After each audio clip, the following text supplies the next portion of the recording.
Like, can you actually own a home in Grand or in Canada without being a resident of Canada? Like permanent resident? Yes, Hmm. you can. Um, so now there's new rules that say that you can't purchase property without being either a Canadian resident or a Canadian citizen, a permanent resident, or there's certain limited exceptions, such as you can be here on a work permit as long as it's still active for 180 days. So Okay. if your client is not a Canadian citizen or a permanent resident, really you should be talking to a lawyer before you enter into a purchase contract. And I just had a client that came in and she just made the exception by like 2 days. So Really? it is really important to just make sure that everybody meets the requirements to buy land now.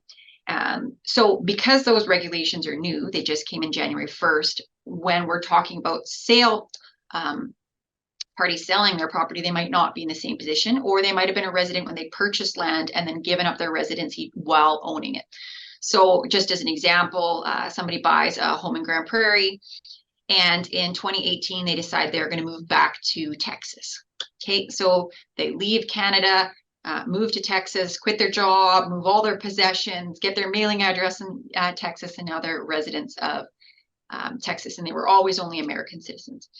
So because, well, actually, it doesn't matter whether or not they were only American citizens. They've given up their residency in Canada, they're Right. non-residents. Okay. Right. Because of that, when they go to sell land, they have to either get a clearance certificate from CRA, which takes about 4 to 6 months. Yeah.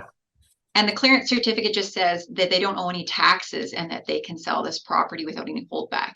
And in the event that they haven't been proactive and started that process, the other option is that you can hold back 25% of the gross sale proceeds, not net. So if you're selling for $400,000, you have to hold back $100,000. And the intention of that is that you'll have enough money from that holdback to pay any taxes that they owe. Really? So they have to get, So not everyone has 25%, right? yeah. Yeah. And Some equity, people's eh? mortgages are right. Yeah, and Oh, equity. So that can be a big issue. And if you are intending to give up your residency in Canada, my suggestion is that you sell all property before you go through that process so that you don't have to deal with those clauses. crazy. Okay, that's good to know.